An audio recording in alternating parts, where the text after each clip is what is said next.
It's conference championship week, and we had a wild weekend of divisional round playoff games. Certainly a lot that happened that we kind of want to unpack, but we're also going to get right into the conference championship games between the Buffalo Bills and the Kansas City Chiefs, and the Philadelphia Eagles and the Washington Commanders. So a lot to be excited about. Cannot believe we're finally here, but it's about to be a wild 3-week stretch over the next little bit. So for those of you who do not know us, we are Statletics. We love talking through some of the bigger games in the NFL in general, especially playoff games. We really rely into our model projections and the analytics that go behind that to kind of discern what we think is going to happen in these games. So we've been kind of on a heater lately. We had a few misses that we're going to talk about, specifically the Detroit Lions and the Commanders, that we can unpack a little bit just for fun. But before we do that, Beach, how we doing, man? I'm good, man. I'm good, man. The losses don't count because it shouldn't have happened. Yeah. Right. Yeah. I'm good. We'll put an asterisk by that. Yeah. Asterisk by every L, which are few. We're good. We're 2 games, and I'll be watching them in Africa. So. Yeah, you got a mission trip coming up, so yeah, it's obviously great work you're doing, BJ, but not the best timing for us. But hey, priorities, right? 9 hours ahead, Kitale, Kenya. So I hope that it is before we start work in the morning, in which I can watch the games. So Yeah, we'll see. Probably about 6 or 7 a.m. You could show everybody there the playoff games and then create fans for life, dude. Create Bills fans. Bills Kenya. That's what I'm talking about. If whichever teams end up losing, they'll probably be the ones that get the T-shirts. Hey, we know that firsthand, don't we? They got to go somewhere. That's funny. Yeah, they do. Anyways, so yeah, we're going to start off with the Bills and the Chiefs, and then we're also going to talk about the Commanders and the Eagles in the latter half portion of the show. But getting into the Bills and the Chiefs, Bills played the Ravens at home and played a great game. I mean, great game, all things considered. I think they obviously could have done things better, but they played a good enough game to win. It was a great game in terms of viewership purposes. Like, I loved watching it. It had everything you could want for a playoff game to keep you on the edge of your seat. There are some concerns that I have that we can break down further as we talk about the Chiefs game in itself. But this Ravens game, man, they won at home in a bad weather game, and I'm sure that they're riding that high, that momentum into this Chiefs game. But there's some takeaways that I have from this particular game that make me a little worried for the Bills Chiefs game. But speaking specifically about this game, Beach, 2 injuries that we're going to talk about. Taylor Rapp, he had a hip injury, and Christian Benford with a concussion. So your secondary, you win that game, but you come out, your secondary is beat up a little bit. And to be honest with you, it felt like the offense wasn't as dynamic as it has been throughout the year. So as you're coming from a home game, beating obviously a great Ravens team, but then you're pivoting to go on the road against one of the tougher places to play in the NFL. Sean McDermott, Josh Allen, what do you do in this situation? Like, how do you mentally prepare to make that switch? And 1 game, 60 minutes. I mean, mentally prepare. You put the last victory behind you. You celebrate for, that night, maybe the next day, and you heal up, get everybody that's healthy, get them ready, and just focused on preparing for the Chiefs. I mean, at this point in the playoffs, every team is good. Every team's got good defense. Every team's got star players. And, it's difficult to predict because this is when they bring out the Philly special, right? This is when they bring out the craziest stuff, the things that hold the edges. And, I mean, I think they're going to stick to playing their game, and it's the matchup. It's Mahomes versus Josh Allen. So I know. And speaking of the matchup, they already played against each other earlier this year, where the Bills actually got away with one, 30-21. It was an awesome game. Josh Allen had that game-wrecking play on 4th and 2 to end the game, essentially, and put it on ice. So I think the Chiefs definitely have this one circled as a revenge game for that, but we've seen the Bills do it. And so you can make 2 separate talking points. A lot of people are going in with the narrative of, hey, Chiefs revenge game, what happened to them in the regular season. They flip the script. They get them at home now. And then you also have the other narrative where, hey, Josh Allen and the Bills have done this once before. What's going to stop them from doing it again, especially against a Chiefs team that's seemingly lesser of themselves than what we've seen out of the past, 3 or 4 years under the Mahomes and Andy scheme. So that's kind of a big talking point that I want to push to is like there's two different narratives that I'm hearing gain traction. And so you can make the case and point for both of them. But to your point, BJ, we're in the part of the year where you got to play your game. There's only so like it's preparation. Every team has injuries. Of course, the matchup advantage goes to the team that probably has less injuries at the end of the day. But it's going to be war of attrition and a game of preparation, and so I think both teams have the coaching staff to do that. So I'm sure we're going to be nothing short of excitement, of fireworks in this game. But I just thought that was interesting. Like the playoff, the whole aura of that is just different. And when we talk about these regular season games, we can break it down. And even when we talk about the stats from a statistical perspective, I have stats from that were yielded based off of the games throughout all of 2024. But what about the past 3 games? Doesn't that carry as much weight as just what they did at the beginning of the year? Sure, I have that pulled up too. So there's a level of discernment that we really have to take into this game that I think is really exciting because, from the last time that these two teams played to now, what's changed? What's the same? How does that play a role? And so we talk about that. The first thing that I already mentioned was home field advantage, matchup nod to the Chiefs. So the Chiefs have home field advantage at this point, and we see that the opening line is Chiefs -1.5. The point total is around 47.5. It's climbing up to -2 for the Chiefs. To be honest with you, I think that's home field advantage. The model projection has Chiefs 22.5, Bills 20. So relatively surprised by the little bit lower projection for the game total in general, but I could absolutely see it, especially the way that these two teams are going to play each other. So I want to talk about these two matchup comparisons, both offense versus defense versus offense for these two teams. But it's Josh Allen and Patrick Mahomes, right? Right. I mean, it's the gift that keeps on giving. It's the gift that keeps on giving. And so when you look at the way that these two players are playing the game right now, I mean, I think you have to say Josh Allen's playing a better, he's playing at his best compared to Patrick Mahomes. I think you could argue that he's obviously not playing at his best, at least to what we've seen in the past. So, which is not necessarily, disagree? I would agree, which is not necessarily a fair statement to say, considering Patrick Mahomes might be the best quarterback of all time. It's to say that he's not playing at his best, like he's still above. But yes, I would agree. This season, obviously, from the MVP narrative and everything, like Josh Allen is absolutely balling out. And like I said at the beginning of the year, I'm pretty sure I said it here. It's like Josh Allen literally carries his team. It's like without Josh Allen, this team is not here right now. So, and Josh Allen does live up to his nickname of Superman. So I would agree that he's playing better, but damn, these are good quarterbacks, Yeah. And great. And yeah. You're teeing up, or I was teeing up something too. Josh Allen, the winning formula for these teams feels like Josh Allen has to go Superman up, right? He has to ball out, and he has every single game. He has showed out with his arm, with his legs, with his poise and his clutch plays. He has done that.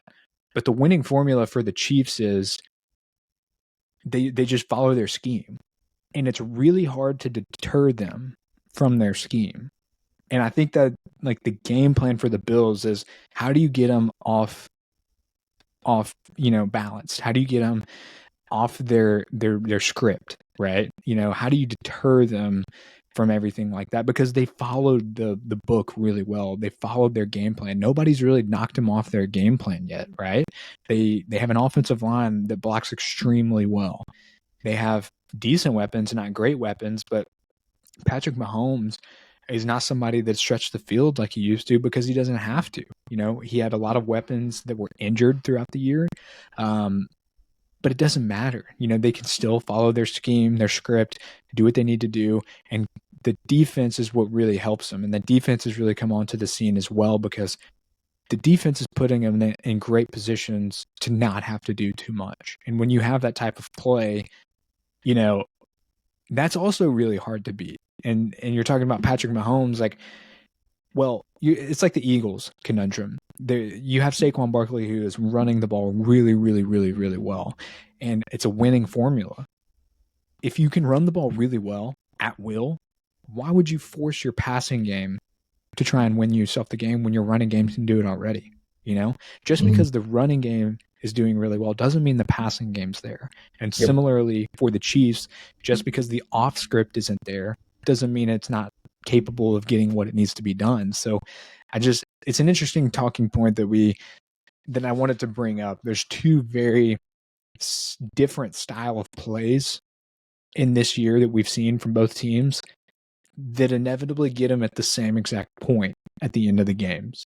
Yeah. So Yeah, it's something really to talk about. yeah, it's really interesting. And I know we like to talk about the stats and everything here, but these teams, like, if you look at the stats across the season, like, nothing's going to blow you away. You know, I mean, they just make winning Sure. plays. When I say winning plays, that's staying ahead of the sticks, getting first downs, long drives. Mm-hmm. Those are the winning plays, and both of these teams do that exceptionally well. And like, if you look at Josh Allen, like, there's plenty of people that have better stats than him this season, right? But he's going to win MVP probably.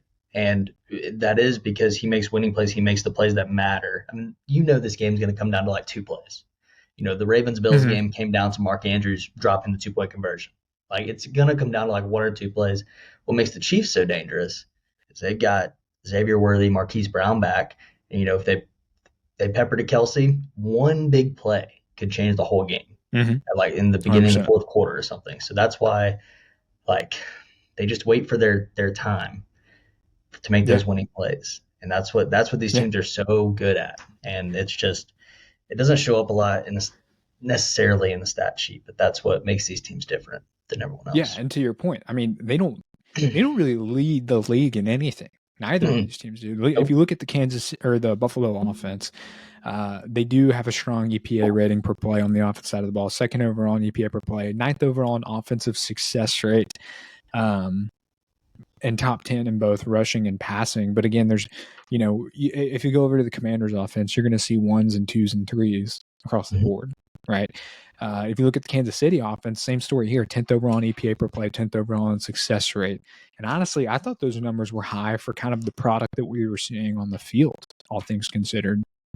But on the defensive side of the ball, they look the same. Buffalo defense, 10th overall in EPA per play allowed, 15th overall in success rate. And I feel like the Buffalo defense, they started the year off really, really slow, let's call it. The past few games have been immensely better than what we have seen, but it's still not the strong Sean McDermott Bills defense that we've seen in the past. And so you can run on this Bills defense.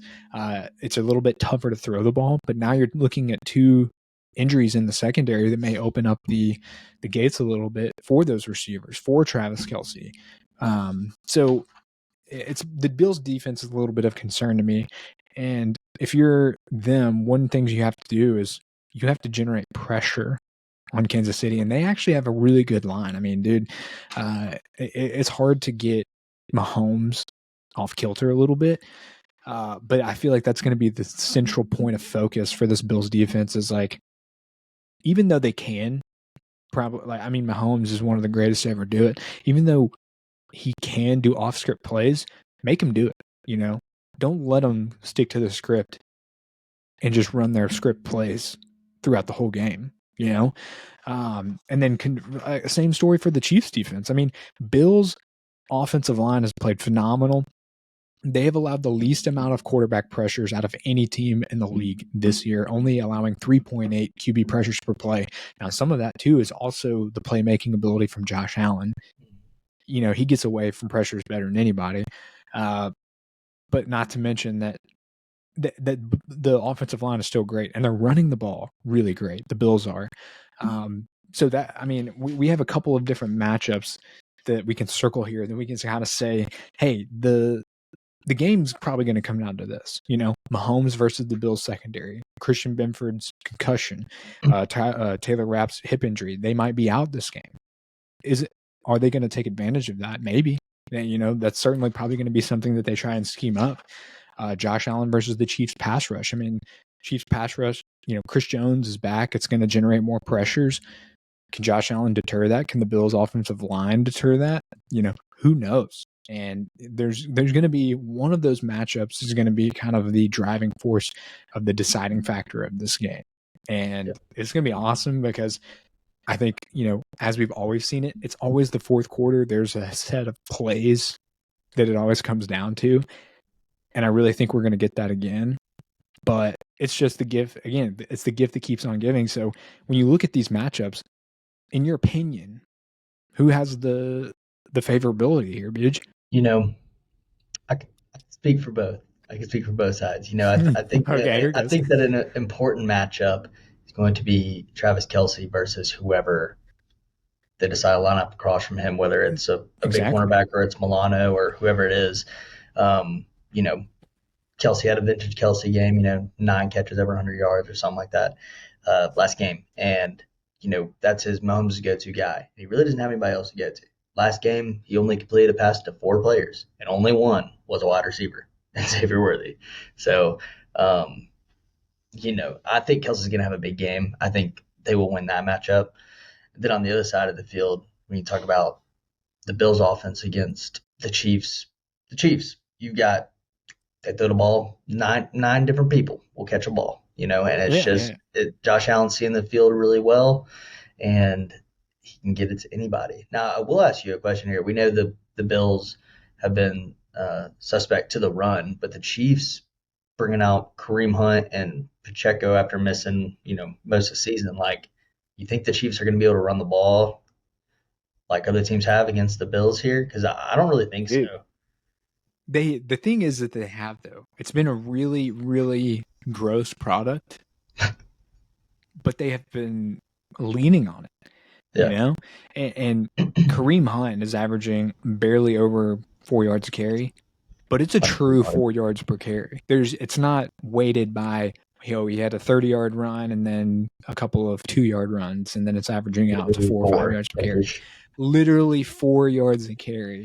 Pacheco's still nursing that injury too. He's not right. His prop came out at 34 yards on the ground the other day, and I'm like, golly, any other day, man, I feel like this would be a smash, right? Mm-hmm. But the ground game's working, and again, statistically, it doesn't look great. I mean, they average 105 yards per game on the ground and 3.91 yards per carry as a team, but it works. Mm-hmm. It works, right? They're not looking for anything explosive. Yeah, they're not looking for anything explosive, in my opinion. I think they're just they're playing a different style of football, right? Everybody is trying to compare this team to the Chiefs team of the past. And I really don't think that's fair, all things considered, because it's not that team anymore. They don't have that makeup. That's not how they're winning games. And as frustrating as it feels sometimes, as much as I want to say, hey, this Chiefs offense just isn't as good, isn't explosive, when you look at how well-rounded their team is, I do think the matchup favorability is in their hands. They get it at home. Their trenches are really, really solid on both sides of the ball. Their defensive secondary is healthier on the Chiefs side of the ball compared to the Bills. And I mean, at the end of the day, you're talking about 2 quarterbacks. As well as Josh Allen is playing, he is absolutely, undoubtedly the MVP in playing Superman football. But coming off of a Ravens win last week against a Ravens team who turned the ball over multiple times at Buffalo in cold weather, and they still put up 25 and almost tied the game up and in, I got to give the favorability here to the Chiefs. I'm going to ride with the model at 22.5 to 20 in favor of the Chiefs, man. As much as I want to take the Bills, and as much as I think that the Bills have the makeup to take the Chiefs off the map here, I just don't think they can get it done. I think the Chiefs, as painful as it is, I think they're the better makeup, the better team, and will inevitably win this game. Yeah. Tell me why the Bills win this game. First one to talk about the Ravens Bills game one more time, or just touch on it. So the Ravens had three turnovers. Okay. The Ravens had three turnovers. Okay, one Yep. just slipped out of Lamar's hand. Two, Lamar got a little bit of pressure and threw the ball to the receiver before he knew where the receiver was really going. Picked off. Okay. I don't remember the other turnover. If the Ravens don't make those turnovers, is the game different? It was Yeah. It was Mark Andrews. He fumbled. That's right. That's right. If they don't make those turnovers, is the game different? Yeah. Doesn't matter? No. Still won. And it's in the past. Yeah. And and to your point, man, it's like I'm not looking to the past, man. This was one game. This is the game the game that everybody wanted to see all season. And yeah. Mahomes is 3-0 against Josh Allen in the playoffs. And it's really hard to go undefeated against somebody in the playoffs. Josh Allen's going to win this game. Not even the Bills are going to win this game. Josh Allen's going to win this game. I really think that they're able to establish a run against this team, be able to just pick receivers out, make it all the way down the field, and let Superman run the ball in. I think the team that has the fewest turnovers is going to win this game. All right. Hey, but I think the Bills are going to win. Beer bet. I love it. We already started off hot with beer bet. I love it. All right. I got to cleanse myself. I don't feel good after that pick. Yeah, I know. I feel like I'm siding terrible. With the wrong, like I never do that. Like morality. My morality. I never do that. No. I feel morally bad about picking the Chiefs in this game, but I'm going to do it just because I think that's where it is. You should feel bad. Okay, guys, if you're watching online, make sure to like and subscribe, and then drop your favorite picks for the conference championship weekend games. We appreciate you guys listening here. It's always a good time scanning the crowd for that information. The show is also brought to you by Not Beer, American Sparkling Water. Make sure to find it in local stores in Texas. And if you're not in Texas, you can find it on Amazon. Not Beer, American Sparkling Water. It's never a bad time to have a Not Beer. I'm waiting on my hat. Thanks to Corbin about it. Yeah. So we'll make it happen. We'll make it happen. Okay. Eagles versus Commanders. Eagles had a really, really fun win. We'll call it against the Rams in the snow in Philly. Game ended up 28-22. Felt a little bit closer than it actually was, in my opinion. I thought the Rams were actually going to make the comeback there at the end, but nonetheless, a strong outing from the Eagles. Commanders, man. Let's talk about this for a little bit. Commanders come onto the scene, and we talked about the Lions and the Commanders game last show. We said that there's no way in hell that the Detroit Lions don't score 30 plus. And we were right. But the fact that the Commanders go in there and hang as many points as they did to beat the Detroit Lions in a strong fashion, not just beat them, but like handle business. The fact that Jayden Daniels was able to go to Detroit and do that, kudos to them. Like, I got to give them respect. I still have my doubts about this team in general, but kudos to them. They've earned my respect. They are legit. Jayden Daniels is a superstar. Dan Quinn, God, I'm a Falcons fan, so it's really rough seeing him on the sideline heading to this game. Makes me sad, but kudos to him. And Cliff Kingsbury, man, I deemed him as a fake sharp, which I still have my questions, but congratulations to him too. You know, coming back to this Commanders team, leading one of the top offenses in the NFL with Jayden Daniels, like, this team is legit. So I got to say that, get it off my chest. We talked about that, and it's funny how when we were talking that we said, you know, the Lions are going to hang 30 plus points on this defense. Their defense is abysmal, but it didn't matter. The Washington offense just made up for it all the more. Six touchdowns.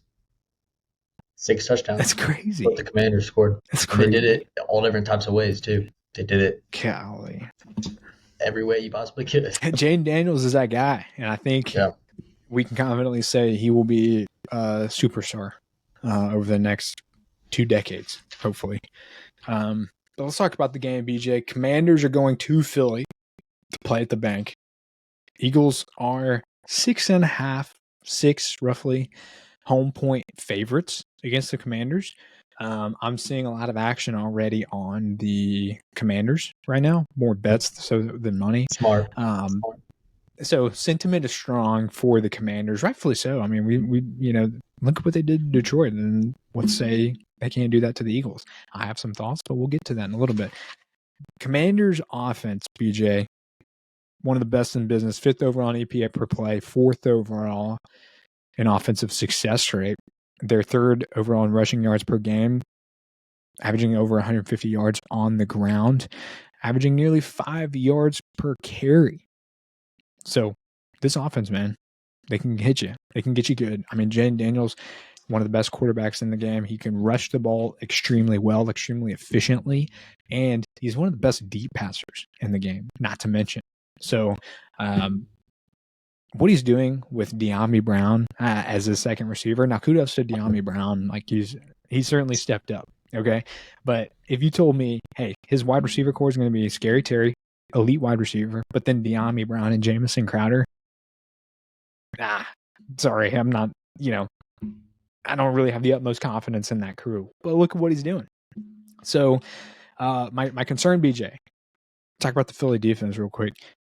Philadelphia defense is 3rd overall in APA per play allowed, 2nd overall in defensive success rate, and they only give up 192 yards in the air and 5.5 passing yards per attempt. Not only that, but they're a top 10 defense in defending the rush. They only give up 104 yards on the ground and 4.2 yards per carry. So we can talk about this a little bit. Commanders offense is going to have to go in the bank and make big plays. I think they will, but this Philly defense is an underrated unit, just speaking openly and frankly. And I think they're going to have a lot more success. Well, that's relatively speaking. They're definitely going to have more success, defensively speaking, than the Lions had last week. I think we overestimated the Lions' offense even coming back from injury. They still weren't great down the stretch. But I think this Philly defense is another beast. I think they have the makings of an elite unit, especially the middle 8, not to mention some star secondary players, especially young guys, Cooper DeJean, and then Quinyon Mitchell. He is questionable with the shoulder injury. He's 50-50 at this point, so more to come on that. But, man, this defense, it's going to be a tougher test, especially at the bank. Detroit's a hard place to play, but, I mean, good Lord, Philly is just as hard, if not harder. And you're talking about a better defense, more veterans on that side. And it's a divisional rival, At the end of the day, this is an NFC bout.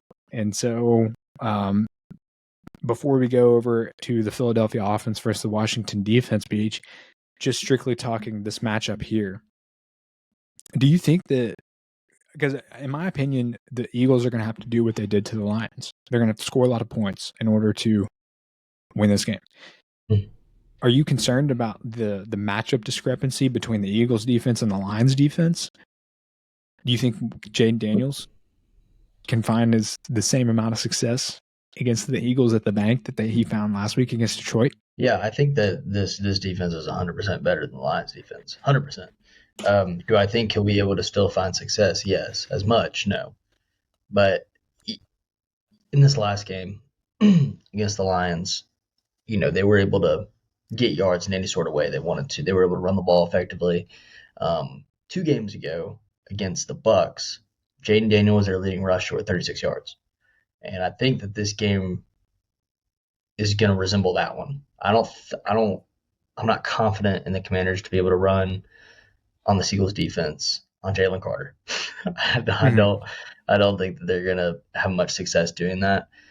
So that it is going to have to be in the air. I definitely think that Jayden Daniels can get it done. He's got an option everywhere. You mentioned it, De'Ami Brown, Terry McLaurin, even Zach Ertz in the middle of the field, with Nakobe Dean on IR. I think it was 2 weeks ago he went on IR, or a week ago.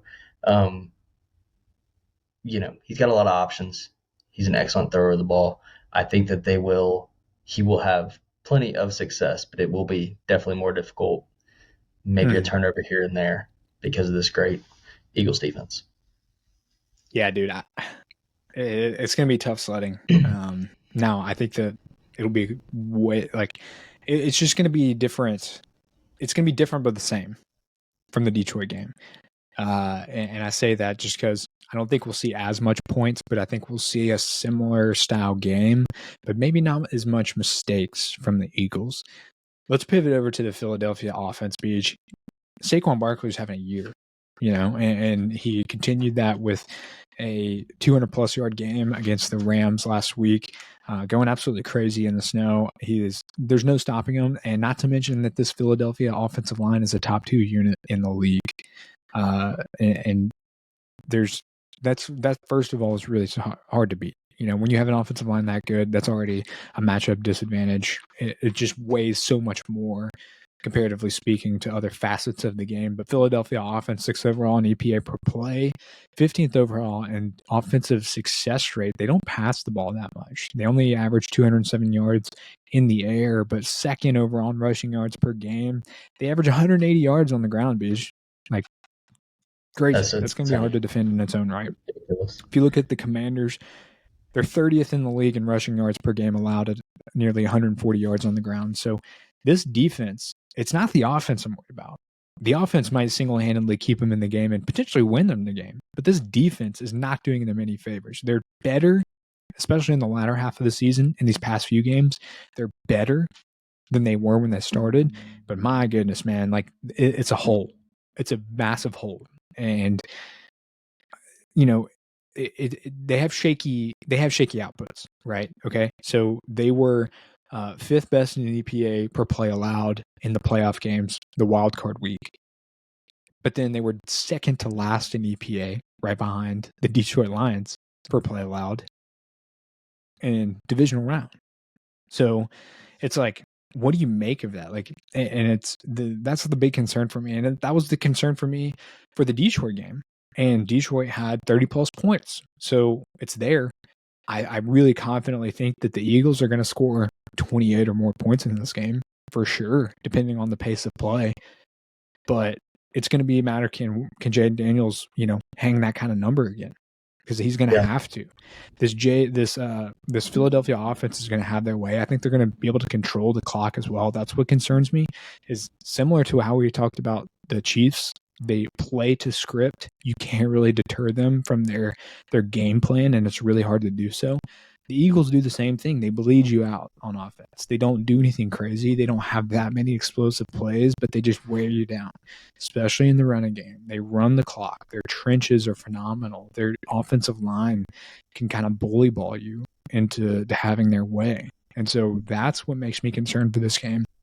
The model has this is 21.5 to 20.5 in favor of the Eagles. So a lot closer than Vegas, but I don't share the same sentiment, BH. I think the Eagles win handily in this game by a touchdown, in fact. So I think there's going to be some explosive plays by the Commanders, and I think it's going to be close the entire time.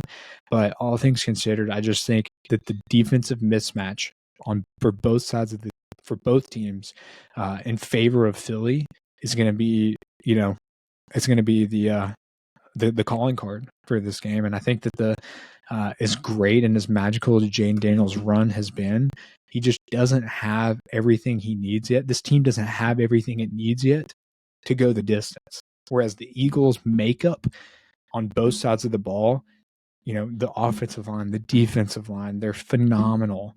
The secondary is phenomenal.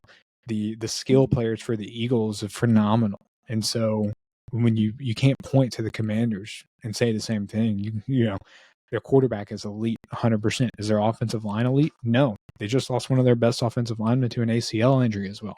Is their defensive line elite? No, not what it should be. Is their secondary elite? Absolutely not. What about their playmakers?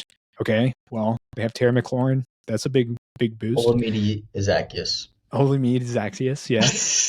Austin Eckler, who's running pretty well right now, but still not the same Austin Eckler that we know. B-Rob is having some down games. He's averaging less than 3.5 yards per carry in each of the last 5 games.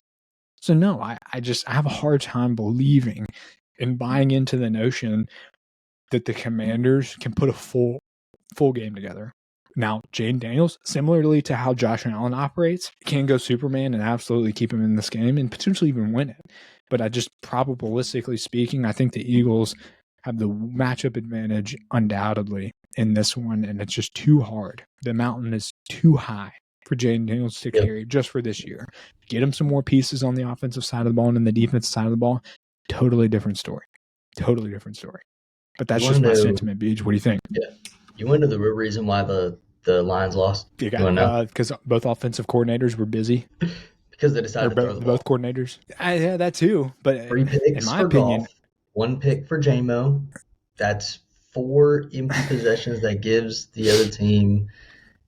I don't remember the where they ball. got the ball on each of those, but yeah, the other team just gets the ball. Yeah, And I don't remember how many he had in the first half, but I mean, Gibbs was on pace for like 200 yards. That's at one point, like on the ground. And because of that, if the Eagles stick to that and stick to Barkley and this great offensive line, they will win this game. I believe that's going to happen. But doing that, I don't. Hurts maybe throws it what? I'm gonna go 15 times. 15 times. He's like he could get 11. away with that. Yeah. He's like 11 for 15, but Barkley has 170 rushing yards. Now, the only reason that because of that, I feel like the pace and the amount of scoring will be a little bit lower as long as Saquon Mm-hmm. doesn't have ridiculously explosive plays, which he could. Um, and I think the Eagles will control this game the whole time and will win the game handily by what it feels like. But because of the way that they're going to approach this on the ground, that the Commanders cover. But it's a handily Commanders win cover. Okay. with a Commanders Okay. cover. It I mean, maybe feels. it pushes. It feels like the Eagles dominate because they do, Yeah. but it's Fair. still a little And closer. we've seen that in Eagles game of Yeah. the past. We're like, Mm-hmm. holy shit, they dominated, but it's only a They won. 4-point game or Yeah, they won something, by 4. Yeah. So yeah, the last 4 games, Jalen Hurts has only attempted 19 passes per game, with 13 completions on average in those 4 games. Yeah. So They don't need to. So they're not going to. Yeah, I mean, it's insane. It's insane. And so that's to my point. I think the magic comes to an end. I would love to see another crazy game like the Lions and the Commanders game. I'm really hoping that's on tap for us. But the Eagles, I think everybody looks at them at the same lens as the Chiefs. You know, they are like, they're not doing what they used to. They're not having these explosive plays in the passing game like they used to. Jalen Hurts sucks, blah, blah, blah. And it's just not the case. You know, it's like they have their game plan. They're good at it. They're going to stick to it, and they're not going to do anything to get them off kilter. And, you know, every facet of their game is good. It might, some portions of it may not be great, but there's not a facet of the game that's bad. You know, they're fully complete. And so I think that gives them a nod here, especially at home at the bank. I got to take the Eagles in this one, but I hope it's a close one. And I would love for Jayden Daniels to take this one against Philly, if I'm being honest. But, you know, my heart wants the Commanders, but my brain says the Eagles pull this out. So, BJ, any closing thoughts before we let go here? Hope Pat loses. I can't believe I just went on a bender to pick Chiefs and the Eagles. I can't believe that. I feel wrong. I need to go take a bath. Yeah, go ahead. You need to. Yeah. Anyways, hey, good luck on your mission trip. Thank you, everybody. We will absolutely be back here to talk Super Bowl. BJ's not missing that. So yeah. It's a good thing for the Pro Bowl week, right? It's good. Right, right in between. Week of rest. It appeals to everybody. So, all right, ladies and gentlemen, we appreciate you guys watching. We will be back here soon for a Super Bowl.